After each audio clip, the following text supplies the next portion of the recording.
बिस्मिल्लाहिर्रहमानिर्रहीम। अस्सलामु अलैकुम नाज़रीन, आप देख रहे हैं आज तक न्यूज़ और मैं हूँ समी। इससे पहले आप इस कहानी की 38 किस्तें सुन चुके हैं और अब 39 किस्त मुलाहिज़ा फरमाएं। हमारे सामने कोई मंजिल तो हो, कोई रास्ता तो हो, कम से कम हमें ये मालूम हो जाए कि इन इलाकों में तांडूज कहाँ कहाँ मौजूद हैं। इन कमबख्तों में से अगर कोई ज़बान खोल ले, लेकिन मैं फिर भी यही बात कहूँगा कि कसूर इनका भी नहीं। मेरे ज़हन में एक और तरकीब आई है। वो क्या, क्यों ना हम कर्नल कैरोने से मुलाकात करें और उनके साथ मिलकर इन इतराफ़ में कुछ कार्रवाइयाँ करें। देखें तो सही कि आखिर हम इस सिलसिले में क्या कर सकते हैं।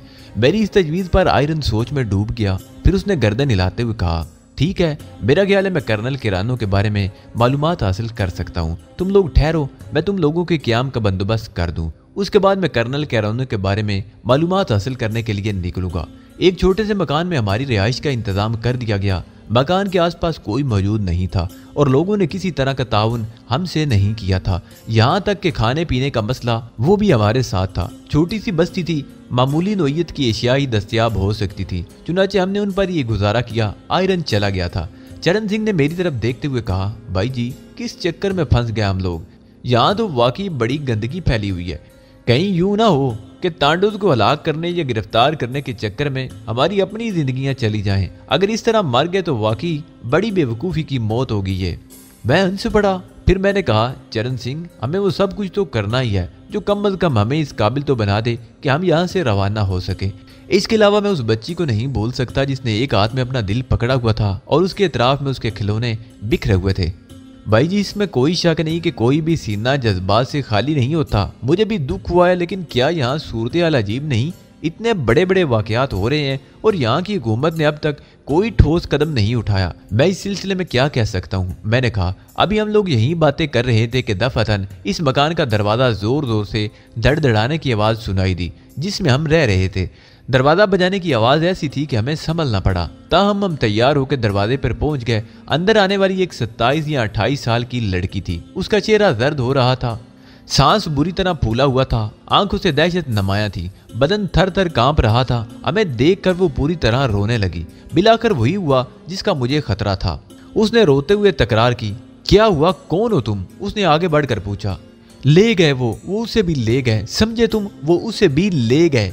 किसे? अंदर आओ, आओ, जरा तफसील से बताओ, बात क्या है? क्या फायदा अब तफसील से बताने का? तुम लोग क्या कर सकोगे बताओ? तुम लोग मेरे महबूब के लिए क्या कर सकोगे? मैंने बचपन से उसे प्यार किया है और अब वो उनका शिकार हो गया। पागल था ना, सीने में वतन से मोहब्बत का जज्बा रखता था, तांडूज के खिलाफ अपने वतन की मदद करना चाहता था और अब उसकी लाश कहीं ना कहीं मिल ही जाएगी। वो फूट फूट कर रोने लगी और ज़मीन पर बैठ गई। हम उसे दिलासा देने में मसरूफ़ हो गए थे। मेरी समझ में नहीं आ रहा था कि मैं क्या करूं। आखिरकार जब उसका रोना धोना किसी कदर कम हुआ तो मैंने उससे पूछा, बराए करम पूरी तफसील तो बता दो। अब जब कि तुम यहाँ आई हो तो इसका कोई ना कोई मकसद तो होगा। हाँ, वो तांडो के लिए दिल में नफरत रखता था। उसे आई मैन की मौत का भी बहुत अफसोस था। उसने अहद किया था कि वो तांडोज के बारे में मालूमात इकट्ठा करके हुकूमत के हवाले कर देगा और नतीजे में वो लोग उसे पकड़ कर ले गए। कितने थे वो लोग? तादाद में कितने थे? मैंने तशवीशज़दा लहजे में सवाल किया। 50-60 के करीब होंगे। वो शिद्दत जज्बात से अपने होंठ चबाते हुए बोली। उसकी मुठ्ठियां भिंची हुई थी। क्या तुम बता सकती हो कि वो किस सिमत गए हैं और किस तरह उन्होंने तुम्हारे महबूब को कब्जे में किया है? मैंने पूछा और वो हमें तफसील बताने लगी। इसी दौरान आयरन भी वहां पहुंच गया। लड़की को देखकर उसने हैरत का इजहार किया था। मैंने लड़की के बारे में उसे तफसील बताई और वो हमदर्दी से लड़की को देखने लगा। फिर उसने पूछा कि तुम्हारा नाम क्या है? मैं गैलिश हूँ, लड़की ने जवाब दिया। डेर गैलिश, वो तुम्हारे महबूब को पकड़ कर ले गए हैं। हम तुम्हारी मदद करना चाहते हैं, लेकिन तुम्हारी बस्ती के लोग किसी तौर पर हमसे ताउन नहीं कर रहे। मैं आमादा हूँ, मैं तुम्हें उनका रास्ता बताऊंगी। मैं तुम्हें उनके बारे में मुकम्मल तफसील बताऊंगी, समझे? मैं तुम्हें उनके बारे में बताऊंगी। बराए करम सब्र करो और हिम्मत से काम लो। अगर तुम हमारे साथ ताउन करोगी तो यकीन करो हम तुम्हारे महबूब को छुड़ाने के लिए जान की बाजी लगाएंगे। आयरन ने कहा, हाँ, मैं उसे आज़ाद कराना चाहती हूँ या फिर खुद उनके हाथों मर जाना चाहती हूँ। मुझे बताओ, मैं तुम्हारे लिए क्या करूँ? तुम्हारे अहले खान में और कौन कौन है? मेरा कोई खानदान नहीं, मेरा इस दुनिया में कोई नहीं, सिवाय उसके मेरा कोई नहीं। जल्दी करो, देर ना करो। वो जज्बाती लहजे में बोली और आयरन मेरी तरफ देखने लगा। मैं खुद भी जरा परेशान सा था। अगर हम उस लड़की की मदद पर आमादा हो भी जाते तो क्या कर सकते थे? हम सिर्फ 3 अफराद थे। मैं कर्नल केरानू के बारे में मालूमात हासिल करके आया हूँ, आयरन बोला। कर्नल की छावनी यहाँ से तकरीबन 6 मील के फासले पर है और 6 मील का ये फासला तय करने में हमें कोई खास दिक्कत नहीं होगी। लड़की को हम अपने साथ लिए जाते हैं। क्यों गैलश, तुम हमारे साथ चलना पसंद करोगी? तुम मुसलसल फजूल बातें किए जा रहे हो। मैंने कब इनकार किया है, वो बोली और हम उसी वक्त तैयार हो गए। कर्नल केरानू के बारे में मुझे कुछ ज्यादा मालूम नहीं था, लेकिन उसकी जरूरत भी नहीं थी। हम तो दूसरे ही मकसद से यहाँ पहुंचे थे।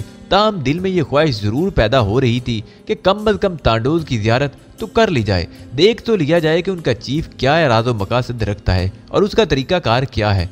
हम सब पुलिस जीप में बैठकर चल पड़े। आयरन ने असले का माकूल बंदोबस्त कर लिया था और हम दोनों को चौकन्ना रहने की हदायत की थी। वो खुद सरकारी जीप चला रहा था। एक एक लम्हा चौकन्ना रहकर हम ये 6 मील का फासला तय करने में कामयाब हो गए। हर लम्हा यही धड़का लगा रहता था कि अभी किसी तरफ से गोलियों की बौछार होगी और हमारे बदन खाक और खून में लिपटे हुए नजर आएंगे। ये सूरत इस कदर खौफनाक होगी, इसका अंदाजा हमें नहीं था, लेकिन अब तो आ ही फंसे थे और इन मामलात में मुलव्वस भी हो गए थे, इसलिए जो कुछ होना है वो तो होगा ही। कर्नल केरानू तक पहुंचने में कोई खास दुश्वारी पेश नहीं आई। वो दरमियानी उम्र का एक अच्छा खासा चुस्त व चालाक आदमी था। उसने पुरजोश अंदाज में हम तीनों से मुसाफा किया और फिर लड़की को बगौर देखते हुए कहा, ये खातून कौन है? गैलिश है इनका नाम, और कहती हैं कि ये तांडोज की सिमत बताने पर आमादा है। ओह वाकई, ये तो बड़ी दिलचस्प बात है। मैं तो कोशिश करके हार गया, लेकिन इतराफ के लोगों पर ऐसी बर्फ जमी हुई है कि पिघलती ही नहीं। इनमें से कोई जबान खोलने पर आमादा नहीं। बाज लोगों पर तो मैंने तशद्दद करके भी देख लिया, वो मर जाना पसंद करते हैं, लेकिन तांडुद के खिलाफ जबान खोलने पर आमादा नहीं होते। कर्नल, क्या मैं आपसे एक सवाल कर सकता हूँ? मैंने उसे मुखातब किया और कर्नल चौंक कर मुझे देखने लगा। हमारा मिशन एक ही है दोस्त, हम जिंदगी की बादी लगाकर यहाँ पहुंचे हैं, चुनाचे कभी भी पूछने में तकल्लुफ की जरूरत नहीं। वो खुशी इखलाकी से बोला, शुक्रिया कर्नल। क्या आपने इस बात का अंदाजा लगाया कि कहीं ये लोग ज़हनी तौर पर तांडोज के मिशन से तो मुतफिक नहीं? मैं तुम्हारी बात समझ रहा हूँ, मैंने इसका अंदाजा लगाने की कोशिश की है, लेकिन मैं इस नतीजे पर पहुंचा हूँ कि ये लोग कतई तौर पर तांडोज से कोई हमदर्दी नहीं रखते। कातलों, डाकियों और जराइम पेशा लोगों से कौन हमदर्दी रखता है? गोया आपका कहने का मकसद ये है कि ये लोग तांडोज से हमदर्दी तो नहीं रखते, अलबत्ता उनसे खौफ ज़्यादा है। हाँ, 100% यही बात है। तो फिर कर्नल, क्या प्रोग्राम है आपका? हम इस लड़की की रहनुमाई में उस सिमत सफ़र करेंगे जहाँ वो तांडोज छुपे हुए हैं। मैं यूँ करता हूँ कि तकरीबन 150 अफराद साथ ले लेता हूँ। हम अपने साथ चंद टैंक भी लाए हैं ताकि किसी मौके पर ज्यादा मौसर कार्रवाई भी कर सके। मेरा ख्याल है हम 2 टैंक साथ ले लेते हैं, कर्नल ने कहा। आयरन ने इसकी बात से इत्तेफाक किया था। चुनाचे कर्नल ने पहले हमें अपने यहाँ ठहराया। लड़की के लिए भी उसने बंदोबस्त कर दिया था, लेकिन वो बेहाल मालूम होती थी, बार बार हम लोगों के पास पहुंच जाती थी और यही कहती कि हम लोग वक्त ज़ाया कर रहे हैं और वक्त का ये ज़िया उसके महबूब के लिए नुकसानदेह होगा। पता नहीं तांडोज कब उसे कत्ल करके कहाँ फेंक दे। बहरहाल दिलासा देने के अलावा और कोई चाराकार नहीं था हमारे पास। कर्नल केरानो ने जल्दी जल्दी इंतजामात किए और शाम का झटपटा होने से पहले हम वहाँ से चल पड़े। लड़की ने हमें वो सिमत बताई थी जिधर उसने तांडोज को जाते हुए देखा था। हरचंद की ये एक मुबम सी कोशिश थी और इस सिलसिले में कोई उम्मीद अफजा बात नहीं की जा सकती थी। फिर भी जरूरी नहीं था कि लड़की ने जो कुछ बताया है वो दुरुस्त ही होगा, लेकिन इस सूरत हाल से निपटने के लिए और कोई रास्ता तो नहीं था। कर्नल केरानू ने कहा कि वो रात भर सफर जारी रखेगा और उस वक्त तक वापसी का इरादा नहीं करेगा जब तक कि तांडोज के किसी ग्रोह से मुठभेड़ ना हो जाए। वो खुद भी पुरजोश इंसान था और बहुत कुछ करने का इरादा रखता था। रास्ते में उसने कहा कि मैंने यहाँ के बारे में हुकूमत को रिपोर्ट भेजी है और मुझे यकीन है कि बहुत जल्द हुकूमत इस तरफ मुतवज्जा हो जाएगी। जल्दी कोई बड़ी फौज भेजी जाएगी जो यहाँ आकर सारा इंतजाम संभाल लेगी। फौरी तौर पर मैं 300 नौजवानों के साथ आया था। मेरे 2 साथी मेजर भी यहाँ काम कर रहे हैं और मैंने अपने तौर पर तांडोज के खिलाफ कुछ और इकदाम किए हैं जिनका भी कोई नतीजा बरामद नहीं हुआ, लेकिन हम मायूस बहरहाल नहीं। कर्नल केरानू और भी बहुत सी बातें करता रहा और हमारा सफर तय होता रहा। 4 ट्रकों में फौजी जवान सफर कर रहे थे। 2 टैंक तेज रफ्तारी से आ रहे थे। रात हो गई। रात की गहरी खामोशी में ट्रकों की इंजनों की आवाज और टैंकों की गिड़गिड़ाहट दूर दूर तक गूंज रही थी। मुझे यकीन था कि तांडोज हमारी आमद से बेखबर नहीं होंगे। वो यकीनन ये बात जानते होंगे कि उनके खिलाफ एक फौजी दस्ता हरकत में आ चुका है। इन हालात में उस लड़की के महबूब का बचना ही मुश्किल था, लेकिन इस राह में ये हमारी रहनुमा थी। इसलिए उसे साथ ले लिया गया था। रात की तारीकी में सफर जारी रहा था। हमने पलक भी नहीं झपकी थी और इस वक्त सफेदा शहर नमूदार हो रहा था जब हम गहराइयों में उतरने लगे। तकरीबन 1 मील के फासले तक ये सड़क गहराई में उतर गई थी और फिर एक खतरनाक मोड़ मुड़ने के बाद ये बुलंदी की जानिब चल पड़ी थी। अब तक हमारी मुठभेड़ तांडव से नहीं हुई थी और ना ही उनके निशानात मिले थे। कर्नल किसी तरह मुजरिम नजर आ रहा था। उसने ग्रेथर आयरन से इस खदशे का इजहार भी किया था कि कहीं लड़की रास्ता ना भूल गई हो। क्या जरूरी था कि तांडोज इसी सिमत में होंगे? लेकिन आयरन ने जवाब दिया था कि चूंकि उनके पास इसके अलावा और कोई जरिया नहीं, इसलिए कम अज कम एक मखसूस इलाके तक इस जगह को देख लिया जाए। गाड़ियां वो फासला तय करने के बाद एक ऐसी जगह तक पहुंच गई जहां दोनों तरफ घना जंगल फैला हुआ था। यूं ही ये फौजी कारवां उस मोड़ पर पहुंचा, दफातन हम पर चारों तरफ से गोलियों की बुछार शुरू हो गई। गोलियां अचानक ही चलना शुरू हो गई थी। टैंक तैयार कर लिए गए और जवाब में 3 इंच के दहानों वाली तोपों से गोलाबारी की जाने लगी। फौजियों की स्टेन गनें हरकत में आ गईं, लेकिन दुश्मन निगाहों से ओझल था। हम दावे से नहीं कह सकते थे कि जो गोलियां हम चला रहे थे वो दुश्मन को नुकसान पहुंचा रही हैं या नहीं। फौजी मोर्चे बना रहे थे और बेशुमार फौजी ट्रकों में ही तांडोज का शिकार हो गए थे। हमला चूंकि अचानक हुआ, इसलिए खुद को संभाले रखना मुश्किल हो गया था। चरण सिंह भी स्टेन गन लेकर नीचे उतर गया और एक पत्थर की आड़ से गोलियां बरसा रहा था। मुझे देखकर उसने तमस्कराना अंदाज में कहा, वाह भाई जी वाह, इससे बेहतर तो ये था कि मैं हिंदुस्तानी फौज में भर्ती हो जाता और तुम पाकिस्तानी फौज में। यही सब कुछ करना तो फिर इतनी आवारागर्दी की क्या जरूरत थी? जवाबन मैं भी मुस्कुरा कर रह गया। हम अपनी स्टेन गनों को इस्तेमाल कर रहे थे। इस वक्त जान बचाने का मसला भी दरपेश था। अगर हम तांडोज पर हावी हो गए तो ये कोई नहीं सोचेगा कि हम असल में कौन है और चंद गोलियां हमारे जिस्मों में भी उतारी जाएंगी। इसलिए हम भी दूसरों की मानिद अंधाधुंध गोलियां बरसा रहे थे। अलबत्ता हमने इस बात का ख्याल रखा था कि हम बिल्कुल ही निहत्ते ना हो जाएं। तांडोज की तरफ से जो कार्रवाई हो रही थी वो इतनी मौसर और खतरनाक थी कि मुझे ये एहसास हो चला था कि शायद ये फौज मुकम्मल तौर पर अपना दिफा ना कर सके, जिसकी तादाद सिर्फ 150 के करीब है। कर्नल किरानो 10 बम फेंक रहा था, लेकिन इन धमाकों का भी कोई नतीजा जाहिर नहीं हो रहा था। फिर दूसरी तरफ से भी 10 बम्बों का इस्तेमाल शुरू हो गया। इसका मतलब ये था कि वो हमसे ज्यादा दूर नहीं थे। सूरत हाल और भयानक हो गई थी।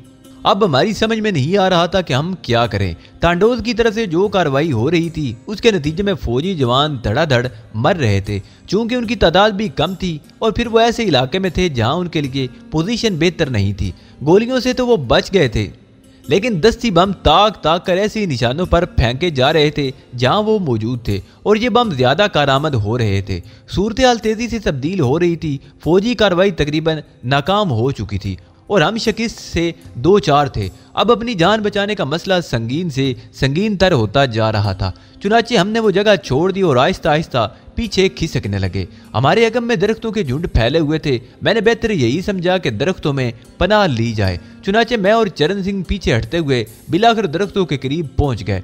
ये भी खदशा था कि मुमकिन है गोरिल्ले भी इस जंगल में मौजूद हों, लेकिन खतरा मोल लिए बगैर चारा भी तो नहीं था। हमारा अंदाजा किसी हद तक दुरुस्त निकला। हम अभी दरख्तों के झुंड में घुसे ही थे कि दफअतन स्टेन गन का एक ब्रेस्ट हम पर भी पड़ा। बस तकदीर ही अच्छी थी कि बच गए, वरना हमारी पुश्त गोलियों से छिलनी हो गई होती।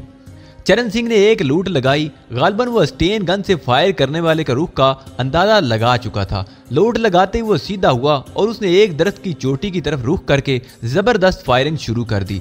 4 आदमी पके हुए फलों की तरह नीचे आ गिरे थे। ये तांडोज थे। मैं एक दरख्त के तने से पुश्त लगाकर इतराफ का जायजा लेने लगा, लेकिन उसके बाद खामोशी छा गई। अंदाजा ये हुआ कि यहाँ इन चारों के अलावा और कोई नहीं था। हमने जल्दी से अपनी जगह छोड़ दी और फिर दरख्तों के झुंड में घुसते हुए बिलाकर घास के एक ऐसे झुंड के नजदीक पहुंच गए जिसमें दाखिल होने के बाद हमें बाहर से नहीं देखा जा सकता था। इस झुंड के आसपास दरख्त बिखरे हुए थे, जिनकी वजह से यह झुंड और भी महफूज हो गया था। फिलहाल छुपने के लिए इससे बेहतर और कोई जगह नजर नहीं आती थी। गोरिल्ला कार्रवाइयां अब रुक गई थी। गालबन तमाम फौजी ही काम आ गए थे। चरण सिंह ने हाथ मलते हुए कहा, धत तेरे की, इसका मकसद है कि कर्नल किरानो भी काम आ गया और गालबन तुम्हारा यार, मेरा मतलब है आयरन भी। मैं तशवीश ज़दा अंदाज में उस मसले पर गौर कर रहा था। अगर वो दोनों काम आ गए तो हमारे लिए वाकई मुश्किलात पैदा हो जाएंगी। चारों तरफ सुकूत फैल गया था। कभी कभी इस सुकूत में जख्मियों के कराने की आवाज़ें रखने अंदाज हो जाती थी और उसके बाद मुकम्मल खामोशी छा जाती थी। सूरज बुलंद हो चुका था। इस वक्त दिन के तकरीबन 11 बजे होंगे जब इस खामोशी से उकता कर हम दोनों ने बाहर निकलने का फैसला किया और आहिस्ता आहिस्ता बाहर निकल आए। हमारा रुख उसी जानिब था जिधर फौजी जवानों पर क़यामत टूटी थी। हम देखना चाहते थे कि ट्रकों वगैरह की क्या पोजीशन है और क्या हमारा यहाँ से जाना मुमकिन है। मैं आहिस्ता आहिस्ता पोजीशन लेता हुआ आगे बढ़ रहा था। चरण सिंह मुझसे पुश्त मिलाए दूसरी सिमतों पर निगाहें दौड़ा रहा था। थोड़ी देर के बाद हम वहाँ पहुँच गए जहाँ ट्रक वगैरह खड़े थे। चारों तरफ खून ही खून बिखरा हुआ था। फौजी जवानों की लाशें देख देख कर सर चकराए जा रहे थे। तकरीबन तमाम ही जवान काम आ गए थे। उनकी लाशें खाको खून में तर जमीन पर ऊंधी सीधी पड़ी थी। आसमान पर चीले और गिद्ध आना शुरू हो गए थे। गालिबन उन्होंने मुर्दों की बू पा ली थी। समझ में नहीं आता था कि क्या किया जाए। मैं इन लाशों में कर्नल कैरानो और आयरन की लाश तलाश कर रहा था। मेरी निगाहें इधर उधर भटक रही थी। इसी तरह आगे बढ़ता हुआ मैं उस ट्रक की आड़ में पहुंच गया जिसकी दूसरी तरफ टैंक खड़ा हुआ था। अभी मैं मुड़ने ही वाला था कि दफअतन मैंने महसूस किया कि टैंक का ढकना उठ रहा है। मैं एकदम से अपनी जगह से रुक गया। टैंक के ढकने में से एक चेहरा उभरा। मैंने गौर से देखा कि यह गैलिश थी जिसकी रहनुमाई में हम यहाँ तक पहुंचे थे। मेरी समझ में नहीं आया कि गैलिश टैंक में घुसकर क्या कर रही है। मुमकिन है वो जान बचाने के लिए इसमें आ चुकी हो। चुनाचे मैंने आगे बढ़कर गैलिश को आवाज दी। दूसरे ही लम्हे ढकना बंद हो गया और वो अंदर दुबक गई। उसके छुपने की वजह एक लम्हे को तो मेरी समझ में नहीं आई, लेकिन बिलाखिर मैंने यही फैसला किया कि वो इस खून रेजी से खौफजदा हो गई है और यकीनन खौफजदा होकर ही अंदर छुप गई होगी। मैं अपनी स्टेन गन संभाले हुए आगे बढ़ा, लेकिन यूं ही मैं टैंक के करीब पहुंचा दफअतन ढकना दोबारा उठा और राइफल का शोला मेरे कान को छूता हुआ गुजर गया। मैं फौरन उंधे मुंह जमीन पर गिर पड़ा और फिर मुझे ये अंदाजा लगाने में कोई दिक्कत नहीं हुई कि गैलिश कतई तौर पर बदहवास नहीं बल्कि यकीनी तौर पर और ही मामला है। चरण सिंह ने मुझे देखा। वो घूमकर दूसरी जानिब टैंक की सिमत आ रहा था। इस तरह हम दोनों पेट के बल रेंगते हुए टैंक के नजदीक पहुंच गए। मुझे एक बड़ी गलती का एहसास हो चुका था। गैलिश के बारे में मेरी राय बदल चुकी थी और मैं महसूस कर रहा था कि ये औरत दरअसल वो नहीं जो उसने जाहिर किया था। यकीनन इस तरह वो हम लोगों को घेर घार कर यहाँ तक ले आई थी और उसके बाद सूरत हाल मजीद उलझन का बायस बन गई थी। एक दुश्मन औरत टैंक में छुपी हुई थी और मुसल्ला थी। इसके अलावा यह भी मुमकिन था कि इतराफ में तांडोज दहशत पसंद भी मौजूद हों। इस तरह हम खुली फिजा में उनके निशाने की जद पर थे। ऐन उसी लम्हे पत्तों पर किसी के चलने की आहट हुई और हमें एहसास हो गया कि अब बुरा वक्त बिल्कुल करीब आ गया है। जरा सी गफलत हमारा खात्मा कर सकती थी। मेरी पुश्त की जानिब उभरने वाली आहट तेज होती जा रही थी। दफअतन टैंक का ढकना एक बार फिर खुला और गोलियां बरसने लगी। ये गोलियां उस आहट की सिमत बरसाई गई थी। फिर मुकम्मल खामोशी छा गई। गालिबन दूसरी तरफ जो कोई भी था वो इन गोलियों का शिकार हो गया था या अगर नहीं हुआ था तो छुप गया था। लेकिन क्या गैलिश से गलती हुई है? क्या उसने हमारे धोखे में उन पर गोलियां बरसाई हैं? कोई फैसला करना मुश्किल था। आहिस्ता आहिस्ता मैं टैंक के करीब पहुंचकर जरा सा उठा और फिर एक छलांग लगाकर उसके ढक्कन के करीब पहुंच गया। अब सवाल यह था कि गैलिश को टैंक से बाहर किस तरह निकाला जाए। मैं भी इसी सिलसिले में सोच ही रहा था कि हल्की सी खड़खड़ाहट के साथ ढकना फिर उठा और यूं ही गैलिश का चेहरा फिजा में बुलंद हुआ। मैंने पूरी कुव्वत से उसकी गर्दन को अकब से अपने बाजू की गिरफ्त में जकड़ लिया और इससे पहले कि उसके हल्क से एक चीख भी निकलती मैं टैंक के अंदर कूद गया। अब वो मेरे रहमो करम पर थी। मैंने उसकी राइफल उठाई और बाहर फेंक दी। फिर उसे बालों से पकड़कर धकेला और नीचे धक्का दे दिया जहां उसे संभालने के लिए चरण सिंह मौजूद था। गैलिश के बारे में अब ये यकीन हो गया था कि वो तांडोज से मिली हुई है और हमारे खिलाफ उनकी मदद कर रही है। गैलिश को निकालने के बाद यूं ही हम बाहर पहुंचे और हमने उसके हाथ पांव कसे। दफादन अकब से हमें एक आवाज सुनाई दी, गोली मत चलाना हार्लिस, ये हम लोग हैं। आवाज कर्नल कैरानो की थी और उसके साथ ग्रेथर आयरन भी मौजूद था। इन दोनों को देखकर इतनी खुशी हुई कि बयान नहीं किया जा सकता। वो दोनों आहिस्ता आहिस्ता हमारे करीब पहुंच गए। कैरानो की आंखों से खून छलक रहा था और वो शदीद गुस्से के आलम में था। यही कैफियत आयरन की भी थी। हूँ तो तुम्हारा महबूब अगवा कर लिया गया था और तुम हमारी रहनुमाई करती हुई यहाँ तक पहुंची थी। कर्नल कैरानो ने कहा। गैलिश ने कोई जवाब नहीं दिया। वो समझ गई थी कि सूरत हाल बिगड़ गई है, लेकिन अब उसके चेहरे पर पत्थरों की सी सख्ती उभर आई थी। कैरानो आगे बढ़ा और उसने गैलिश के बालों को मुट्ठी में जकड़ते हुए कहा, जलील औरत, तुमने जो कुछ किया है क्या तुम समझती हो कि तुम्हें इसके लिए माफ कर दिया जाएगा? गैलिश ने नफरत भरी नजरों से किरानो को देखा और फिर जमीन पर थूक दिया। ठीक है, इसे ट्रक में डाल लो और ले चलो। किरानो ने यह हुक्म हम लोगों को दिया था, चुनाचे गैलिश को बांधकर ट्रक में डाल दिया गया। ट्रक महफूज थे और उन्हें कोई खास नुकसान नहीं पहुंचा था क्योंकि फौजी जवान ट्रकों से नीचे उतर आए थे, लेकिन बदकिस्मती से एक भी फौजी जवान जिंदा नहीं बचा था। हमारे चारों तरफ उनकी लाशें ही लाशें बिखरी पड़ी थी। ट्रक में सवार होने से कबल किरानो ने उन पर निगाह डाली और फिर उसके हल्क से गर्राहट निकली। तुमसे एक एक का इंतकाम लिया जाएगा मेरे बहादुर जवानों, तुम में से एक एक का इंतकाम लिया जाएगा। ये कहने के बाद वो ट्रक में सवार हो गया और फिर उसने ट्रक स्टार्ट करके आगे बढ़ा दिया।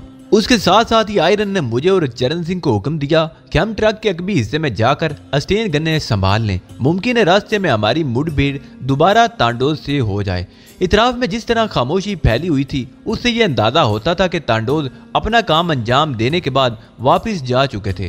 थोड़ी देर के बाद आयरन भी हमारे नजदीक पहुंच गया। 150 जवान खाको खून में मिल गए। बहुत बड़ा नुकसान हुआ है, इतना बड़ा कि हुकूमत हिलकर रह जाए। थोड़ी देर के बाद उसने सरगोशी के अंदाज में कहा, क्या तुम लोगों ने तांडोज की तलाश करने की कोशिश नहीं की? हाँ, इतराफ में उनकी तकरीबन 70 लाशें मौजूद हैं, आयरन ने जवाब दिया। क्या इस बात का खतरा मौजूद है कि रास्ते में उनसे दोबारा सामना हो जाए? हाँ, इस खतरे को नजरअंदाज नहीं किया जा सकता। इस बात की इम्कानात है कि वो इन रास्तों पर पहुंच गए होंगे जहां से हम वापस गुजरने वाले हैं। उन्हें ये अंदाजा तो हो गया होगा कि हम वापसी में उसी रास्ते से गुजरेंगे। आप लोगों को कोई चोट तो नहीं आई? नहीं, हम महफूज हैं, लेकिन हमारे दिल शदीद जख्मी हैं क्योंकि हम अपने 150 जवानों को खो कर जा रहे हैं। आयरन ने गुलूगीर लहजे में जवाब दिया। हम रास्ते भर इस बात के मुंतजिर रहे कि किसी तरफ से हमला हो तो उसका जवाब दे, लेकिन मालूम होता था कि तांडोज इस इलाके में अब मौजूद ही नहीं। आयरन बार बार खूनख्वार निगाहों से गैलिश को घूरने लगता था जो बंधी हुई पड़ी थी। उसके चेहरे से अंदाजा होता था कि वो जरा भी खौफजदा नहीं। बिलाखिर कर्नल शकीस खुर्दा अंदाज में अपने कैंप में वापस पहुंच गया जहां दूसरे नौजवानों ने उसका इस्तकबाल किया, लेकिन सिर्फ एक ट्रक को आते देखकर और इस ट्रक में भी चंद अफराद को देखकर वो सब हैरान रह गए थे। कर्नल ने मुख्तसर तफसीलात बताई और उनके चेहरों से गम-ओ-दो के तासरात झलकने लगे। कर्नल किरानो गैलिश को लेकर अपनी खुसूसी क़यामगाह में पहुंच गया। फिर उसने गैलिश को एक दरख्त के कटे हुए तने से बांध दिया। आयरन और कर्नल किरानो अब उसकी जबान खुलवाने की तैयारियां कर रहे थे। लोहे की सलाखें गर्म की गई और न जाने कौन कौन सी तैयारियां की गई। लड़की ने बताया कि उसका नाम गैलिश ही है, लेकिन उसका ताल्लुक तांडोज से है। वो इसी बस्ती में तकरीबन 6 माह से रहती थी और तांडोज के लिए काम करती थी। तांडोज ने उसके जिम्मे ये काम लगाया था कि वो इस इलाके में होने वाली कार्रवाइयों की इतला देती रहे और उसे यकीन था कि हम लोग कर्नल किरानो से जरूर मुलाकात करेंगे। चुनाचे उसने हम तक पहुंचने का ये चक्कर चलाया और हमें घेर गार कर वहां तक ले गई। अब तुम डिगालन के बारे में बताओ, वो कहाँ पोशीदा है और उसके साथ कितने अफराद काम कर रहे हैं? बेवकूफ हो तुम लोग, मेरी जबान किसी चीज से पकड़कर बाहर खींच लो और उसे हथेली पर रख दो, तब भी डेगालन के बारे में तुम्हें एक लफ्ज नहीं बताया जाएगा। उसकी आवाज में कुछ ऐसी पथरीली कैफियत थी कि कम अज कम मैंने यही महसूस किया कि वो जबान नहीं खोलेगी। और मेरा अंदाजा दुरुस्त था। कर्नल किरानो और आयरन ने 100 जतन किए, लेकिन वो टस से मस नहीं हुई। लालच और खौफ का हर हरबा इस्तेमाल किया गया, मगर उसने किसी चीज का असर कबूल न किया। वो एक मजबूत चट्टान की तरह हर सख्ती को बर्दाश्त करती रही।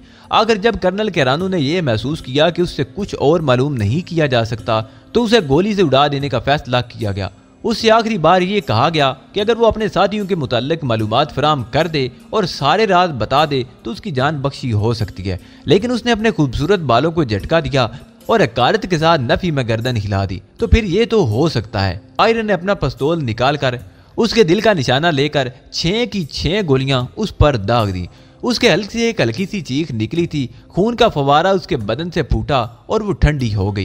कर्नल किरानो ने उसके कत्ल के बाद भी इत्मीनान का इजहार नहीं किया था, अलबत्ता वो बिल्कुल खामोश था। ग्रेथर आयरन ने उससे इजाजत तलब की और कहा कि वो अपने हेडक्वार्टर वापस जाना चाहता है। कर्नल ने मेरी तरफ रुख करके कहा, क्या आप लोग भी मिस्टर ग्रेथर के साथ वापस जाना चाहते हैं? कर्नल, दरअसल हम सिर्फ अपने कौमी जज्बे की तस्कीन के लिए इस मुहिम पर कमर बस्ता हुए थे कि तांडोज या बागियों के खिलाफ कार्रवाइयों में हिस्सा लें। हमारे लिए किसी जगह या किसी मंजिल का कोई तयन जरूरी नहीं, बस जहां भी हमारी जरूरत हो। बिलाशुबा लेकिन इसके बावजूद मेरी ख्वाहिश है कि मैं अपने दोस्तों को अपने साथ ही ले जाऊं। दरअसल ज़हनी तौर पर मैं भी इतना उलझा हुआ हूं कि तनाज़ सफर करने के काबिल नहीं हूँ। अगर आप हुक्म दें तो मैं इन दोनों को बहुत जल्द आपकी खिदमत में रवाना कर दूं। आयरन ने कर्नल से कहा, ये हकीकत है कि मैं इन लोगों की दलेरी से बहुत मुतासर हुआ हूँ। मैंने कुछ अरसा अपने साथ रखना चाहता था, लेकिन खैर कोई बात नहीं, मैं भी अभी मसरूफ रहूंगा क्योंकि इस सिलसिले में मुझे मजीद इकदाम करना है। चुनाचे अगर तुम इन्हें साथ ले जाना चाहते हो तो ठीक है। हम तीनों के साथ 10 जवान भेजे गए थे जिनकी जिम्मेदारी ये थी कि हमें हिफाजत से वापस पहुंचा दिया जाए।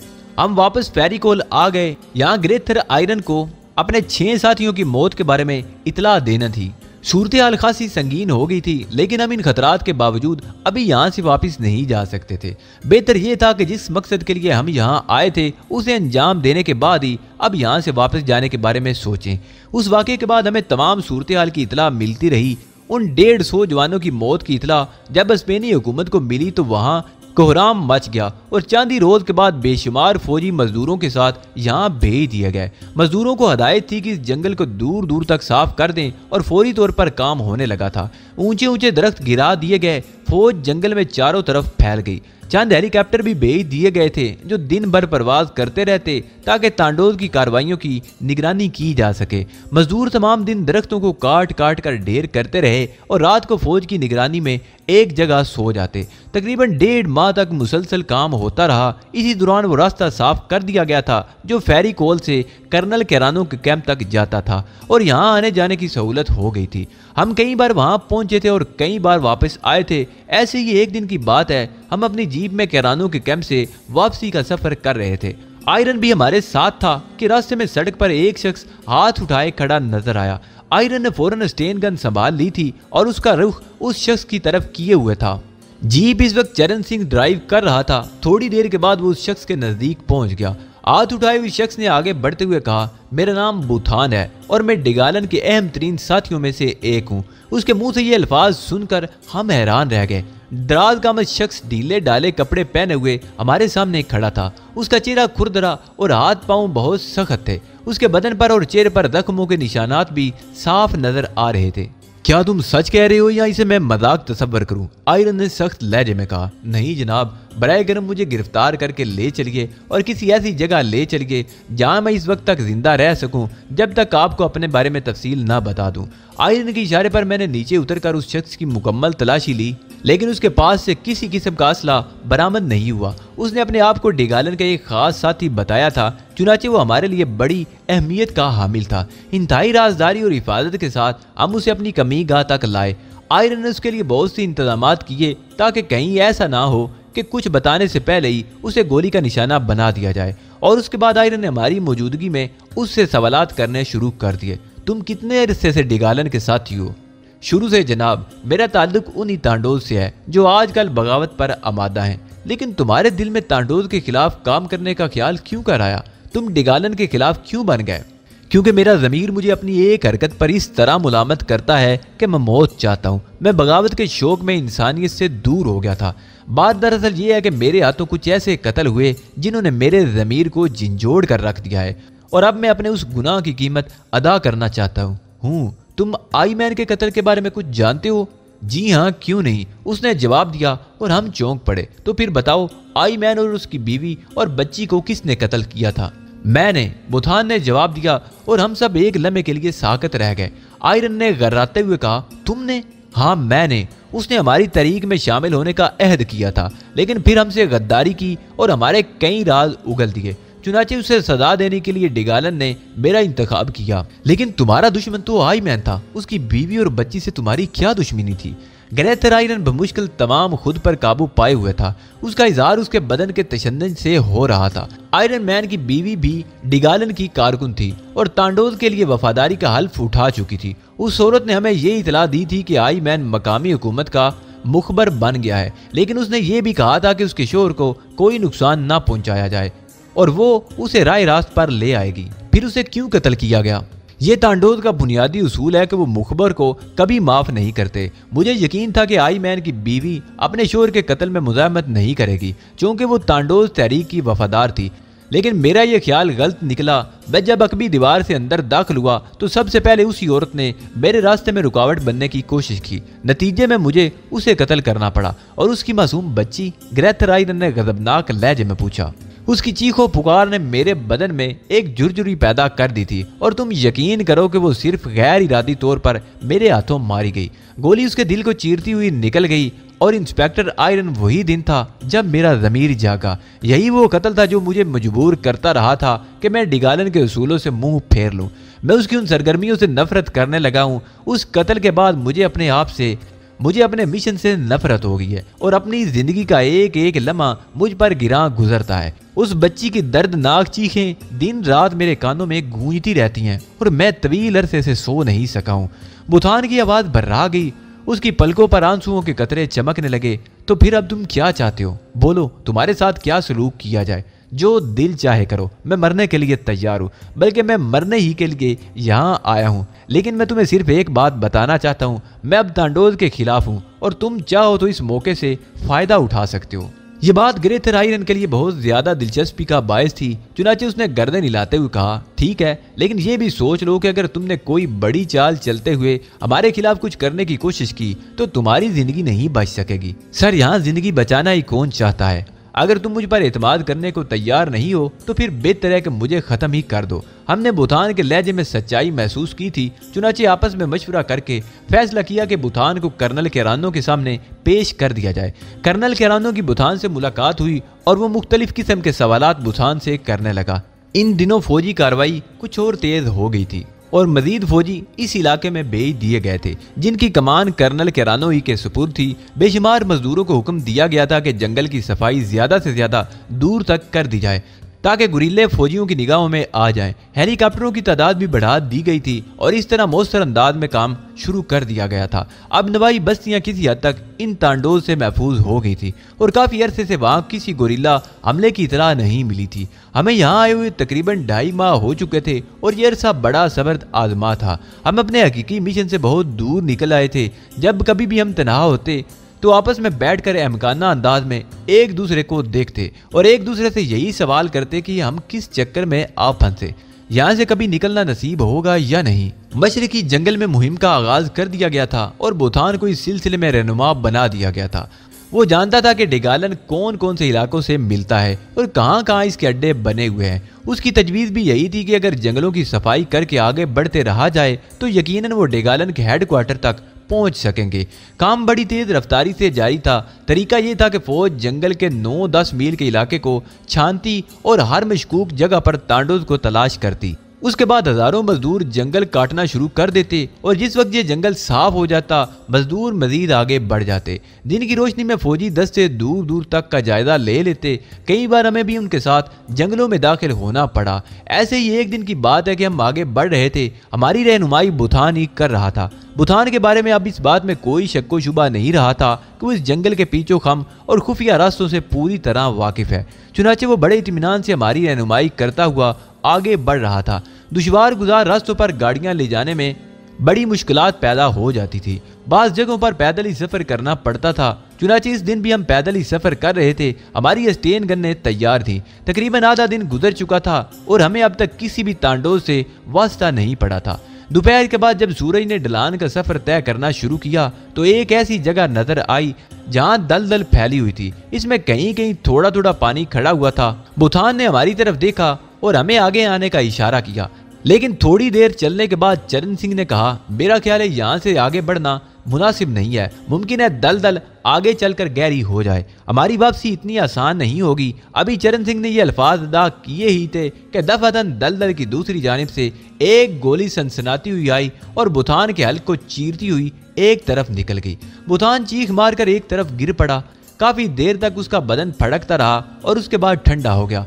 ये साने ऐसा था कि हम सब साकित होकर रह गए थे। बुथान की मौत ने हमारे आगे बढ़ने का रास्ता मुनक़ते कर दिया था। वही इन इलाकों में हमारा रहनुमा था। डिगालन के आदमियों ने उसे कत्ल करने के बाद हमें दोहरी मुसीबत का शिकार कर दिया था। लेकिन उसी वक्त मैंने कर्नल केरानो को शदीद गुस्से के आलम में आगे बढ़ते हुए देखा। वो बुथान की मौत से सख्त मुश्तिल हो गया और दलदल अबूर करके उसके दूसरे किनारे पर पहुंचना चाहता था ताकि बुथान को कत्ल करने वाले तांडोज को तलाश करके ठिकाने लगा दे। उसकी देखा देखी दूसरे लोग भी तेजी से आगे बढ़ने लगे। मजबूरन हमें भी उन लोगों के पीछे चलना पड़ा था। हमारे पांव दलदल में दंसने लगे और कदम इतने बूझल हो गए कि पांव उठाना दो भर महसूस होने लगा। मैंने फौरन ये महसूस कर लिया था कि कर्नल कैरानो ने इस तरह जोश में आगे बढ़कर हमाकत का सबूत दिया है।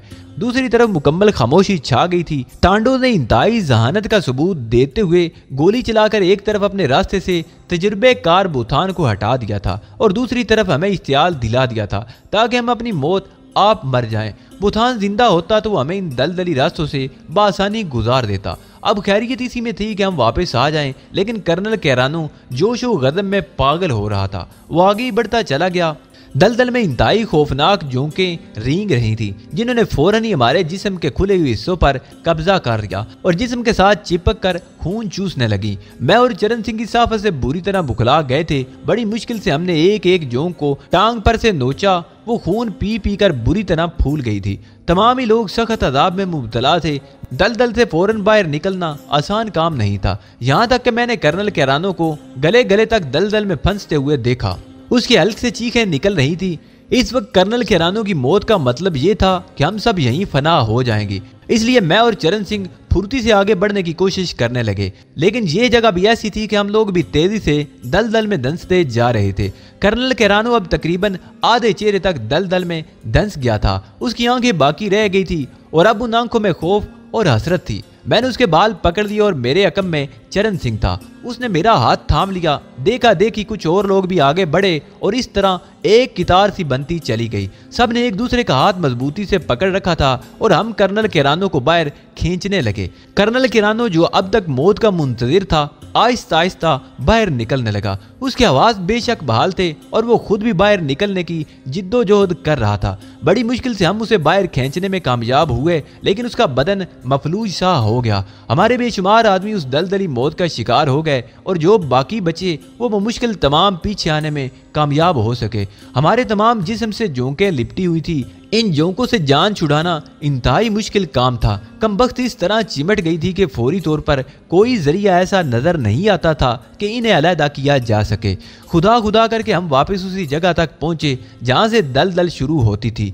यहां पहुंचने के बाद लोगों ने सबसे पहला काम यह किया कि आग रोशन की और सुलगती हुई छोटी छोटी लकड़ियों के सरे जोंकों के जिस्मों से लगाकर उन्हें बदन से जुदा किया गया। लेकिन इसी दौरान वो कमबख्त इतना खून चूस चुकी थी कि फौजियों के जिस्म में नकाहत पैदा हो गई। हमारे लिए अब इसके अलावा और कोई चाराकार नहीं था कि हम पीछे हट जाएं। वो रास्ता हमारे लिए मसदूद हो चुका था। हम इस हफ्ताह से निजात पाकर चंद लम्हे ही सुकून का सांस ले सके थे कि एक बार फिर हम पर गोलियों की बारिश शुरू हो गई।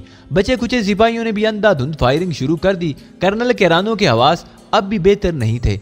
नई जिंदगी पाने की खुशी ने उसे निढाल सा कर दिया था। हमें ये एहसास जल्दी हो गया कि अगर हमने मजीद कुछ वक्त और इधर गुजार लिया तो फिर हमारी जिंदगियों का बचना महाल होगा। हम सब ने कर्नल कैरानो की आवाज बहाल करने की कोशिश की और बेचारा कर्नल जल्दी आवाज में आ गया। चुनाचे उसने पीछे हटने का फैसला किया और उसके बाद हम लोग मुसलसल पीछे हटते चले गए। ये शिकस्त तस्लीम करने का मामला नहीं था, बल्कि कर्नल कैरानो अपने आवाज मुजतमे करके कोई और कदम उठाना चाहता था। इस वाक़े के तकरीबन 20 दिन के बाद कर्नल कैरानो ने एक इंतहाई खौफनाक कार्रवाई की। उसने जंगल को चारों तरफ से आग लगा दी और उसके बाद ये आग फैलती चली गई। जंगल जलता रहा और उसके अतराफ में फौज ने घेरा डाल दिया। लेकिन हैरत अंगेज बात यह थी कि तांडोज ने जलते हुए इस जंगल से बाहर निकलने की कोशिश नहीं की थी। अक्सर उनकी चीखें आग के शोलों के दरमियान सुनाई देती थी। उनके निकलने के लिए कोई रास्ता नहीं छोड़ा गया था। अगर कभी आग के शोलों में झुलसते हुए कुछ बदन नजर आ जाते तो उन पर गोलियों की बारिश शुरू कर दी जाती। कर्नल कैरानो से ज्यादा भयानक इंतकाम उन गोरिल्लों से नहीं कोई ले सकता था। जंगल न जाने कितने अरसे तक जलता रहा। कर्नल कैरानो ने फौज को हदायत दी कि वो वापस अपने हेडक्वार्टर आ गया। मैं और चरण सिंह भी उसके साथ थे और अब हमें कर्नल कैरानो और मुकामी पुलिस अफिसर ग्रेथ आयरन की मुकम्मल तवज्जो और हमायत हासिल हो गई थी, क्योंकि हमने उस कार्रवाई में उनका मुकम्मल एतमाद और भरपूर साथ दिया था। अब कर्नल अक्सर हमें साथ रखता था। चरण सिंह और मैं खूनी दौर से गुजर चुके थे। हम पर बेपनाह गुरीलों की मौत का असर अब तक तारी था। वो खून रेज हंगामे हमने अपनी आंखों से देखे थे, जिनमें फौज के जवान भी बेतहाशा मारे गए थे और उसके बाद जंगल में गोरिल्लों को जिंदा जला दिया गया था। चरण सिंह ने एक रात मुझसे कहा, भाई जी अब यहाँ कितना अरसा और गुजारोगे? मुझे तो यही लगता है कि जैसे हम वापस गिरिवाल के किसी जजीरे पर पहुंच गए हों। मैं गौर करता रहा हूं चरण सिंह, और अब यहाँ से वापसी की एक ही तरकीब मेरी समझ में आई। वो क्या भाई जी? चरण सिंह ने पूछा और मैं चरण सिंह को अपने प्रोग्राम के बारे में तफसील बताने लगा। चरण सिंह ने तफसील सुनने के बाद मुझसे इत्तफाक किया था। हमें अपना ये काम बड़ी एहतियात से अंजाम देना था। चुनाचे एक दोपहर हम जीप लेकर निकल पड़े। आसमान शफाफ था और हम जीप नामवार रास्तों पर लहराते फिरे। फिर एक ऐसी जगह मुंतखब करने के बाद जहाँ नौजवानों की आमदोरफ्त ज्यादा रहती थी, हमने जीप को एक पत्थर पर चढ़ाकर उसे उलट दिया और खुद बड़ी एहतियात से उसके नीचे दब गए। हमने अपने बदन इस तरह जीप के हिस्से तले दबा लिए थे कि आसा हकीकी महसूस हो, लेकिन दर हकीकत दरमियान में इतना खलाव मौजूद था कि जीप का वजन हमारे जिस्म पर ना पड़ सके। इस हादसे की इतला उन लोगों को हो जाना ज्यादा मुश्किल काम नहीं था। तकरीबन 45 मिनट तक हमें उसी तरह पड़े रहना पड़ा और उसके बाद उल्टी हुई जीप देख ली गई। फौरन ही कर्नल किरानो को इस हादसे की इतला दे दी गई। इसी दौरान फौजी जवानों ने जोर लगाकर जीप हटा दी थी और अब हमें बेहोश रहने की अदाकारी करनी थी, लिहाजा हम बेहोश रहे और सबकी आवाजें सुनते रहे। कर्नल किरानू इतला मिलते ही वहां पहुंच गया था और अब मौके वारदात का जायजा ले रहा था। साफ अंदाजा हो रहा था कि जीप पत्थर पर चढ़कर उलट गई है। किसी को हमारे ऊपर शक नहीं हो सका। कर्नल किरानो ने फौरन ही ग्रेथर आयरन को तलब कर लिया और ग्रेथर आयरन जो हमारा गहरा दोस्त बन गया था वहां पहुंच गया। हमें बेहोशी की हालत में इब्तदाई तिब्बी इमदाद दी गई। हम इन लोगों की गुफ्तगू सुनते रहे। आखिर ग्रेथर आयरन ने मेरे दिल की बात कह ही दी। उसने कहा कि हम दोनों को फौरन हेडक्वार्टर वापस भेज दिया जाए ताकि बेहतर तरीके से हॉस्पिटल में हमारा इलाज हो सके।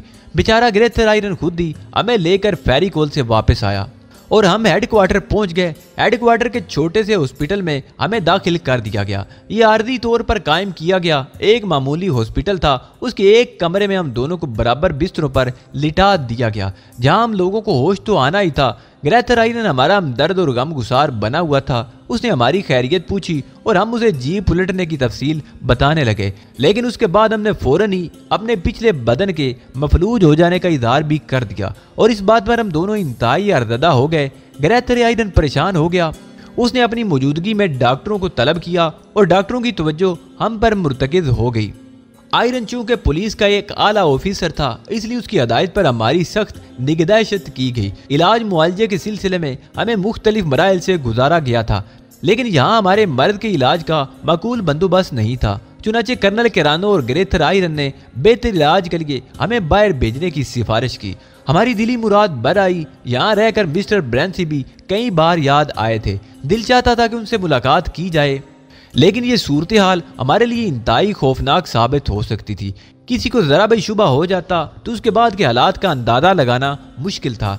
सिफारिशात जा चुकी थी और अब जहाज के आने का इंतजार था। हॉस्पिटल में हमारी अत्तल मकदूर देखभाल होती रही। डॉक्टर इस बात पर हैरानी का इजहार कर रहे थे कि निचले बदन पर तो कोई चोट नहीं, फिर बदन क्यों मफलूज हो गया, जबकि बज़ाहिर इस पर फालिज के आसार भी नजर नहीं आते। लेकिन बज़ाहिर हमारा यह कहना भी अहमियत रखता था कि हम मफलूज हैं। इस सिलसिले में हमें जो अदाकारी करना पड़ी वो कम अज कम मुझे तो हमेशा याद रहेगी।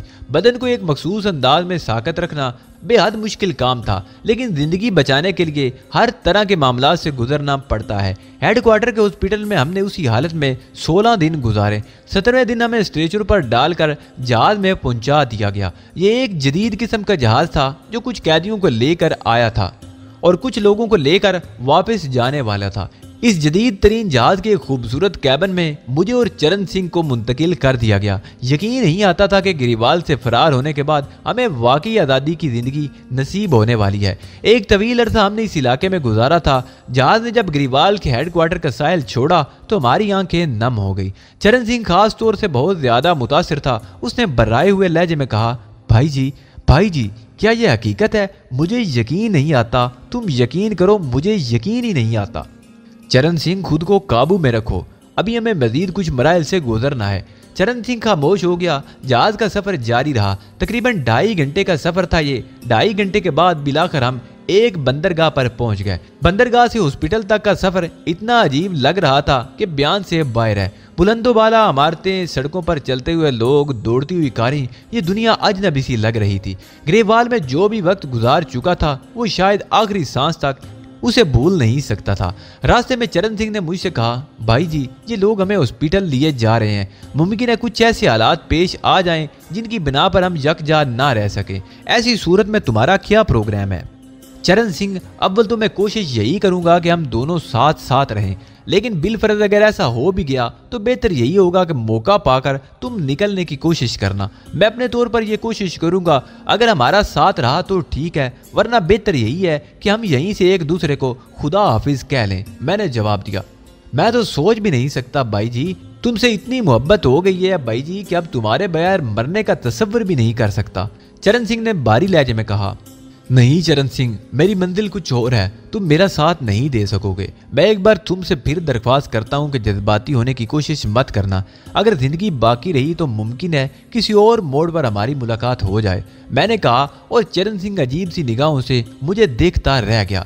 बिलाकर वैन हॉस्पिटल पहुंच गई। यह स्पेन के एक बहुत बड़े शहर का बहुत बड़ा हॉस्पिटल था, इंतहाई शानदार। चरण सिंह का खदशा दुरुस्त निकला था। हम दोनों चूंकि तमाम कागजात अपने साथ लाए थे जिनकी रूह से हमें हुकूमत का एक अहम कारिंदा होने का शर्फ हासिल था, चुनाचे हमारी देखभाली के लिए भी माकूल तरीन बंदोबस्त किया गया था। अलबत्ता हमें अलग अलग कमरों में रखा गया था। मुझे ये भी नहीं मालूम हो सका कि चरण सिंह का कमरा मेरे कमरे से कितनी दूर है। जिस कमरे में मुझे मुंतकिल किया गया था वो खासा कुशादा और साफ सुथरा था।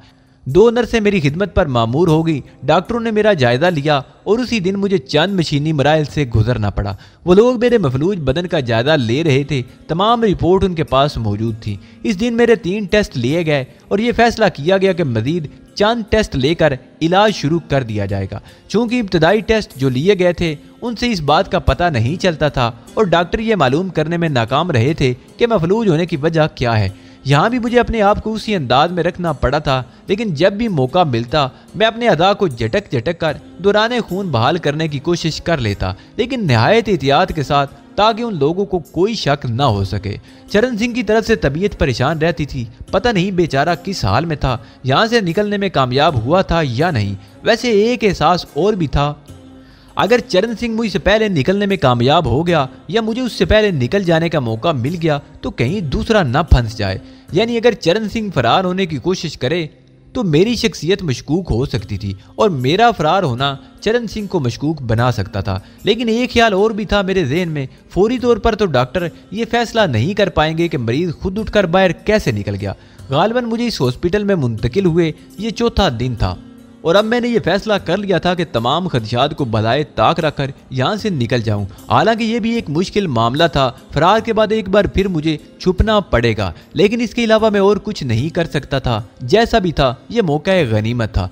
मैं इन्हीं ख्यालात में गलतान था कि शाम को 4 बजे कुछ अफराद मेरे पास आए। मैंने यही सोचा कि वो डॉक्टर होंगे, लेकिन जब आने वालों में से एक के चेहरे पर निगाह पड़ी तो मेरे पूरे बदन पर चिंटियां सी रेंगने लगी। मेरी आंखों में चंद लम्हे के लिए वहशत उभर आई। एक मकरू और खौफनाक शक्ल मेरे सामने मौजूद थी और मैं इस शख्स को पहचानने में कोई गलती नहीं कर सकता था, क्योंकि ये ओलिव हावर्ड था। हाँ, ये ओलिव हावर्ड ही था, मेरा बदतरीन दुश्मन जिसने मेरी जिंदगी का बेहतरीन हिस्सा ग्रीवाल के जजीरे में जाया करवा दिया था और जिसकी इस वक्त आमद ने मेरी तमाम उम्मीदों पर पानी फेर दिया था। चंद लम्हों तक मैं शदीद ज़हनी परेशानी का शिकार रहा। मेरी ज़हनी कैफियत एतलाल पर नहीं रही थी, लेकिन फिर मैंने खुद को संभाला। अली यार खान, जिंदगी का एक और नाजुक मोड़ आ गया है। ये बदबख्त शैतान यहाँ पहुँच गया है। बड़ी हिम्मत, बड़ी जुर्रत से काम लेना होगा, वरना सूरत हाल बिगड़ जाएगी। और फिर मैंने एक फैसला कर लिया कि जिस हद तक भी मुमकिन हो मैं खुद को ओलिव हावर्ड से ला ताल्लुक रखूं और चेहरे पर ऐसे आसार ना पैदा करूं कि मैं उसे पहचान गया हूं। ओलिव हावर्ड मुस्कुराता हुआ मेरे नजदीक पहुंच गया। उसने इंतहाई नरम लहजे में कहा, हेलो, कैसे मिजाज हैं तुम्हारे? ठीक हूँ, मैंने खोए खोए लहजे में कहा। मुझे पहचानते हो? ओलिव हावर्ड ने मेहरबान लहजे में पूछा। बिल्कुल यही मालूम हो रहा था जैसे वो मेरा कोई पुराना दोस्त हो और मेरे लिए दिल में बड़ी हमदर्दी के जज्बात रखता हो। तुम मेरा मतलब है तुम डॉक्टर हो? मैंने बड़ी सादगी से सवाल किया। नहीं, मैं तुम्हारा दरीना दोस्त हूँ, ओलिव हावर्ड। हावर्ड ने मेरी कलाई पर हाथ रखते हुए कहा उसका बद्दा खुरदरा हाथ मेरी कलाई से टकराया तो मुझे यूं महसूस हुआ जैसे मेरे सारे बदन में अंगारे भर गए हों। अफसोस मैंने ये नाम इससे पहले कभी नहीं सुना। डॉक्टर मेरा दोस्त मुझे पहचान नहीं सका, जबकि इसकी शक्ल दिन रात मेरी आंखों में घूमती रहती थी। मुझे अफसोस है अपने दोस्त की इस हालत पर और डॉक्टर मैं इसे अपने साथ ले जाना चाहता हूँ। मिस्टर हावर्ड, हम आपके सामने इनकार नहीं कर सकते। आप जिस हैसियत के मालिक हैं उसके तहत भला किस सिलसिले में आपसे इनकार किया जा सकता है, लेकिन इन्हें यहाँ से रवाना करने के लिए हमें कुछ जरूरी कार्रवाइयाँ करनी होंगी। तो आप कर लीजिए, मैं यहाँ मौजूद हूँ, ओलिव हावर्ड ने कहा और उनमें से एक डॉक्टर वापस चला गया। मेरे बदन का लहू खुश्क हुआ जा रहा था। ओलिव हावर्ड ने इस वक्त मुझ पर काबू पाया था जब मैं आज़ादी के करीब था। दिल चाह रहा था कि उठूं और इस पर हमला कर दूं और उसे इसी जगह फना करके रख दूं, लेकिन खुद को संभालना था। मैं दियारे गैर में था, दुश्मनों के नरगे में था, तन्हा था। इस वक्त मेरी हर कोशिश खतरनाक हो सकती थी। मुझे ये भी खदशा था कि कहीं मेरे साथ साथ ही चरण सिंह की शामिल भी ना आ जाए, लेकिन मैं कुछ भी नहीं कर सकता था। डॉक्टर थोड़ी देर के बाद मेडिकल अफीसर के साथ वापस आया। मेडिकल अफीसर ने ओलिव हावर्ड से कुछ माजरती अल्फाज कहे, जिनमें उसने कहा था कि दरअसल मैंने कुछ और टेस्ट भी करने हैं और उसके बाद इलाज शुरू किया जाना है, लेकिन ओलिव हावर्ड ने उनकी एक न चलने दी। मैं इस सिलसिले में आपको वजारत दाखिला से बराह रास्त अहकाम दिलवा सकता हूँ। बेहतर यही है कि इसे मेरे साथ जाने की इजाज़त दे दें। इसके बारे में मैं मुकम्मल जिम्मेदारी कबूल करता हूँ। तमाम तर इलाज मैं अपनी जिम्मेदारी पर कराऊंगा।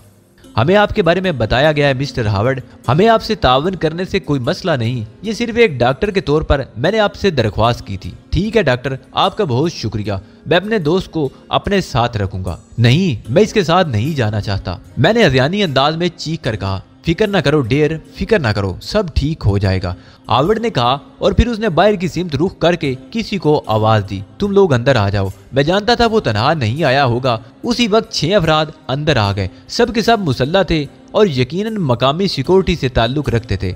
उनके आने के बाद डॉक्टरों के लिए कुछ कहने की गुंजाइश बाकी ना रही। चुनाचे मुझे अपनी जगह से उठाकर स्ट्रेचर पर डाला गया। मैं जानता था कि इस वक्त फौरी तौर पर जिद्दोजहद काम नहीं आ सकेगी, इसलिए मैंने अपने आप को हालात के सहारे पर छोड़ दिया था। स्ट्रेचर एक बंद गाड़ी में रख दिया गया। ओलिव हावर्ड मेरे साथ ही बैठ गया था। उसके होंठों पर फतेह मंदी की मुस्कुराहट थी और मेरा कलेजा खून हुआ जा रहा था। बंद गाड़ी चल पड़ी। मैं जानता था कि वो शदीद तरीन हिफाजत में होगी। ओलिव हावर्ड मेरी तरफ से कभी गाफिल नहीं रह सकता था। वो जब भी मुझ पर निगाह डालता उसकी आंखों में ऐसी शफकत, ऐसी हमदर्दी रची होती कि मुझे अपने आप पर जुनून आने लगता। कम वक्त के इस अंदाज में जो बेपनाह तंज था उसे मैं अच्छी तरह महसूस कर रहा था, लेकिन बेबसी के ये लम्हात मेरी तकदीर थे। इससे पहले मैंने अपने आप को कभी भी इतना बेबस नहीं महसूस किया था। मुझे जिंदगी से कोई खास लगाव नहीं था, बस ये चाहता था कि जब तक जिंदा रहूं फलस्तीनी मफादात के लिए काम करता रहूं और इस कोशिश में अगर जान भी देना पड़े तो इससे कतन दरेग ना करूंगा। लेकिन इस तरह मोदी दुश्मन के हाथों फदा होना मुझे कभी पसंद नहीं था। ओलिव हावर्ड की पोजीशन यहाँ खासी मजबूत थी और उसका अंदाजा हॉस्पिटल में ही हो गया था। चुनाचे ये तसव्वुर भी अमकाना होता कि मैं कानूनी ज़राए हासिल करने की कोशिश करता। इसके अलावा स्पेन में फ़लस्तीनी तंजीम का कोई हेडक्वार्टर मेरे इल्म में नहीं था, यानी इनसे रब्ता भी मुमकिन ना था। जो कुछ करना था खुद ही करना था। वैन के सफ़र के दौरान मैंने फैसला किया कि ओलिव हावर्ड के सामने भी मुझे महफूज ही रहना चाहिए, ताकि कम अज़ कम वो मेरे फरार होने के इम्कानात पर गौर ना कर सके और मुझे बेबस समझकर ऐसे इकदाम से बाज रहे जो मेरे लिए उसके चुंगल से निकलने की राह में रुकावट बन जाए। वैन का सफ़र मुख्तलिफ सिमतों में जारी रहा, फिर वो रुक गई। गालिबन वो जगह आ गई थी जहाँ ओलिव हावर्ड मुझे लाना चाहता था। उसने मुस्कुराकर मेरी तरफ देखा और बोला, हाँ तो मिस्टर अली यार खां, क्या तुम अपने पैरों से चलना पसंद करोगे? दरअसल तुम्हारे बारे में मेरी मालूमात इस कदर ज्यादा हैं कि शायद अपने किसी बहुत ही करीबी रिश्तेदार या दोस्त के बारे में भी ना होंगे। मैंने खुश कोंटों पर जबान फेरते हुए हावर्ड की तरफ देखा। अपनी आंखों में मैंने ऐसी शदीद बेबसी के आसार पैदा कर लिए थे कि यकीनन हावर्ड उनसे मुतासिर हो गया होगा। यहाँ मुझे अपनी बेपनाह सलाहियतों से काम लेना था। ग्रेवाल की जिंदगी और वहाँ से फरार की कोशिशें जरा मुख्तलिफ थी। वहाँ ज्यादातर जिस्मानी ताकत से काम लेना पड़ा था, लेकिन ओलिव हावर्ड के सामने ज़हन और जिस्म दोनों का इस्तेमाल लाजमी था। चुनाचे मैंने जबान से कुछ भी ना कहा। ओलिव हावर्ड एक लम्हे के लिए सोच में डूब गया, फिर आहिस्ता से बोला, बहरहाल मैं तुमसे मुकम्मल ताउन करूंगा। उसने अपने आदमियों को बुलाया और वो लोग मेरा स्ट्रेचर लेकर चल पड़े। ओलिव हावर्ड स्ट्रेचर के साथ साथ उस कमरे तक आया था जिसमें मुझे लाया गया था। ये एक आरामदेह ख्वाबगाह थी जिसमें नफीस बिस्तर लगा हुआ था। और हल्का फुल्का डेकोरेशन का सामान मौजूद था। स्ट्रेचर से मुझे बिस्तर पर मुंतकिल कर दिया गया। ओलिव हार्वर्ड ने अपने साथियों को जाने का इशारा किया और फिर खुद दरवाजा बंद करके मेरे नजदीक पहुंच गया। क्या वाकई तुम्हारे जिस्म को शदीद नुकसान पहुंचा है? अगर ऐसा हुआ है अली यार खां तो मुझे शदीद अफसोस है। मुझे तो वही बामल, वही बर्क रफ्तार दुश्मन चाहिए जिसके लिए मेरे दिल में ये हसरत रही कि काश मैं उसे अपने हाथों से बेदस्त व पाप बना सकूं। अगर तुम मुझे मफलूज हालत में मिले हो तो ये मेरे लिए इंतहाई दुख की बात है, लेकिन फिक्र ना करो, बाज़ औक़ात बदतरीन दुश्मन बेहतरीन दोस्त साबित होता है। मुझे इस वक्त तक तुमसे कोई दुश्मनी नहीं जब तक कि तुम मेरे सामने अपने पैरों पर तन कर ना खड़े हो जाओ। इसलिए अली यार खां अभी अपने दिल से तमाम खदशात निकाल दो। मैं तुम्हें बेबसी के आलम में कत्ल नहीं करूंगा बल्कि बेहतरीन डॉक्टरों से तुम्हारा इलाज कराऊंगा। उसके लहजे में एक अजीब सा तासर था। मेरी समझ में नहीं आया कि मैं उसके बारे में क्या कहूँ, लेकिन ऐसी गुफ्तगू से मुतासर होकर अपने दिल में नरमी पैदा कर लेना भी हमाकत की बात थी। ओलिव हार्वर्ड से किसी भी भलाई की तवक्को रखना ऐसा ही था जैसे जहरीले सांप पर एतमाद करना। वो मेरे बदन के निचले हिस्से को टटोल टटोल कर देख रहा था और जगह जगह उसने मेरी पिंडलियों और मेरी रानों पर ऐसी चुटकियां भरी थी कि मेरी जान ही निकल गई। लेकिन अदाकारी में हकीकत का रंग भरना था, सब कुछ बर्दाश्त करना पड़ा। ओलिव हार्वर्ड गहरी निगाहों से मेरी टांगों और मेरे निचले धड़ को देखता रहा। फिर उसने कहा, ताज्जुब की बात है, दुराने खून महसूस होता है, लेकिन बदन की बेसी मेरे लिए ताज्जुब खेज है। उसने अपनी जेब से लाइटर निकाला और उसे रोशन करके मेरे घुटने के करीब ले गया। मैंने आंखें भी नहीं बंद की थी, अलबत्ता दिल में मैंने सोचा था कि ठीक है ओलिव हार्वर्ड, तुम्हारी दरिंदगी और चलाकी को इस वक्त नाकाम ना बनाया तो मैं भी पाकिस्तान का बेटा नहीं। लाइटर ने मेरे घुटने की खाल जला दी, लेकिन क्या मजाल जो मेरे पाँव में कसमाहट भी पैदा हुई हो। जलन शदीद हो गई थी, लेकिन मैं आंखें खोले उसे देख रहा था। इसी दौरान ओलिव हार्वर्ड की निगाहें मेरे चेहरे पर जमी रही थी। फिर उसने लाइटर बंद करके पीछे हटा लिया। बहरहाल मेरे दोस्त आराम करो, मैं तुम्हारे लिए डॉक्टर का बंदोबस्त करता हूँ। वो कमरे से बाहर निकल गया। मेरी आंखों में नमी पैदा हो चली थी, तकलीफ शदीद थी। पूरा जिस्म कुव्वत बर्दाश्त की इस मुजाहरे के बाद फरियाद कर रहा था। ओलिव हार्वर्ड ने बाहर से दरवाजा बंद कर दिया था। मेरे चारों तरफ सन्नाटा सा तारी था। ज़हन में शदीद सनसनाहट सी हो रही थी। यूं लगता था जैसे तूफान बादो बरा का शोर आहिस्ता आहिस्ता उभर रहा हो और ये आवाज मेरे वजूद में शदीद हिजान पैदा कर रही थी। अपने आप को इस हिजान से बचाने के लिए मैंने अपनी सोच का रुख बदला और थोड़ी देर के बाद आवाजें मालूम हो गई। ओलिव हार्वर्ड जिस तरह मुझ तक पहुंच गया था उससे उसकी दस्तरस का अंदाजा लगाया जा सकता था। पता नहीं किस तरह उसे मेरी यहाँ आमद की खबर हो गई। ज़हन इस सिलसिले में कोई सही फैसला नहीं कर पाया था। ज्यादा दिमाग खपाने की जरूरत भी नहीं थी। मैं तो अब ये सोच रहा था कि ओलिव हार्वर्ड के और मेरे तनाज़ात अब क्या रुख इख्तियार करेंगे। वो जिस जगह मुझे ले आया था वो इतनी गैर महफूज भी नहीं होगी कि मुझे यहाँ से बासानी निकलने में कामयाबी हासिल हो जाए। मैं जानता था कि वो मेरे कत्ल के दर पे नहीं, क्योंकि वो मुझे यहूदी रहनुमाओं के सुपुर्द करने का अहद कर चुका है। मुमकिन है अब वो मुझे यहाँ से तिल अबीब पहुँचाने के इंतजाम शुरू कर दे। कम अज कम मैं तिल अबीब नहीं जाना चाहता था, ख्वाह उसके लिए मुझे मौत ही क्यों ना कबूल करना पड़ी। मैंने फैसला किया कि मजीद कुछ वक्त गुजार लूँ और उसके बाद यहाँ से फरार की भरपूर कोशिश करूं, और अगर इस कोशिश में नाकाम हो जाऊं तो मौत को बखुशी गले लगा लूं। ओलिव हार्वर्ड कुछ भी कर ले, मैं तिल अबीब नहीं जाऊंगा। उसके लिए यह भी जरूरी था कि मैं खाने पीने की कोई चीज कबूल करूं। बेहोशी के आलिम में वो मुझे जहां चाहे ले जा सकता था। नया मरहला सख्त और सब्र आजमा था। पूरा दिन गुजर गया बगैर कुछ खाए पिए। इस दौरान 2 नर्सें यके बाद दिगरे मेरे पास 2-2 घंटे ड्यूटी दे चुकी थी। उनका रवैया भी मेरे साथ बहुत अच्छा था। वैसे ये मकामी लड़कियां थी, इसलिए मैं जानता था कि इनसे कोई सवाल करना हमाकत होगी। उन्होंने मुझे खिलाने पिलाने की कोशिश भी की, लेकिन मैंने उनसे माजरत कर ली। मैंने कहा कि मुझे भूख नहीं। शाम को तकरीबन 5:30 बजे ओलिव हार्वर्ड कुछ डॉक्टरों के साथ मेरे पास आया। उनकी तादाद 4 थी और उनमें 2 अमेरिकन मालूम होते थे। डॉक्टर मुझे देखते रहे। उन्होंने मखसूस तरीके से मेरे बदन के उस हिस्से को ठोक बजा कर देखा।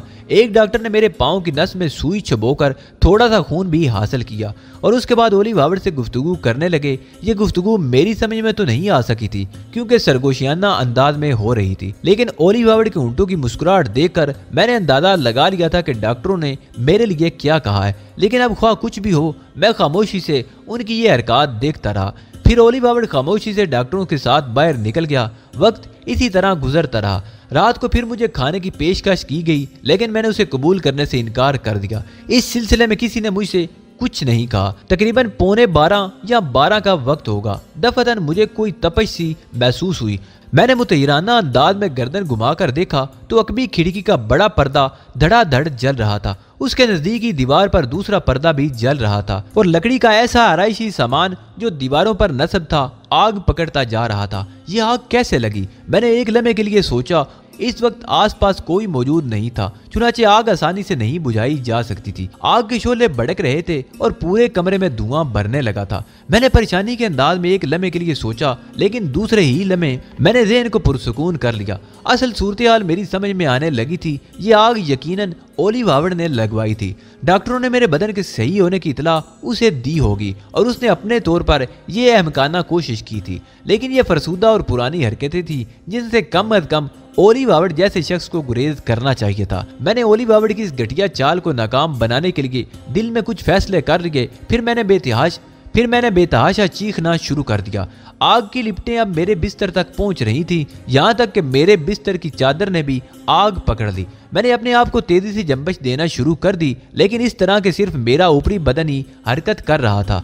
मैं आग को बुझाने की कोशिश में मसरूफ था, जिसके नतीजे में मेरी कलाइयों पर मौजूद घने बाल बुरी तरह जल गए। लेकिन उसके बावजूद मैं बिस्तर से नीचे नहीं आया और वहीं मुसलसल आग बुझाने की जिद्दोजहद में मसरूफ रहा। और ज्यादा देर नहीं गुजरी थी कि दरवाजा पूरी कुव्वत से खुला और 8-10 आदमी अंदर घुस आए। उन्होंने फुर्ती से आग बुझाने की कोशिश शुरू कर दी थी। उन्हें देखकर मेरे होंठों पर एक लम्हे के लिए मुस्कुराहट फैल आई। ओलिव हावर्ड जितना ही चालाक सही, लेकिन हमाकत हर शख्स से हो ही जाती है। ये लोग आग बुझाने वाले गैस सिलेंडर लेकर आए थे, गोया ये सब उसके लिए पहले से तैयार थे। जरा सी देर में उन सब ने मिलकर आग बुझा दी और मुझे वहां से उठा लिया गया। फिर एक स्ट्रेचर पर डालकर मुझे बाहर के बरामदे में लाया गया, जहां नर्सें मौजूद थी। मेरा बदन ज्यादा नहीं जला था। उसका ख्याल रखा गया था कि जब खतरे की हदूद तक पहुंच जाऊं तो फौरन हालात पर काबू पा लिया जाए।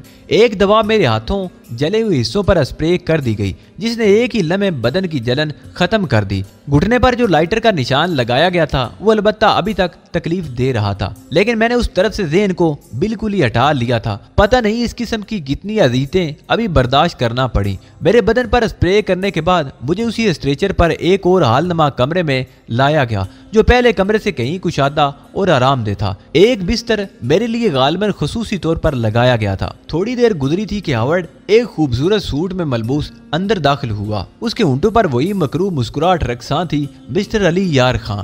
डॉक्टरों की मुतफिका राय यह है कि तुम्हारे जिस्मानी निज़ाम में जरा बराबर कोई खराबी पैदा नहीं हुई, लेकिन तुमने जिस कुव्वत बर्दाश्त का मुजाहरा किया वो काबिल तहसीन है और उसने मुझे इस बात पर मजबूर कर दिया है कि मैं तुम्हारे मफलूज बदन को भूल जाऊं। यानी अगर वो मफलूज है भी तो मुझे इससे कोई सरोकार ना हो। क्या मतलब? मैं कुछ समझा नहीं। मैंने जवाब दिया, तुम मेरी बातों का एक एक लफ्ज समझ रहे हो। मुझे इस सजनबियत का इजहार मत करो अली यार खां। हम लोग ज़हनी सतह पर इतने कच्चे नहीं हैं कि एक दूसरे की बातें ना समझ सके।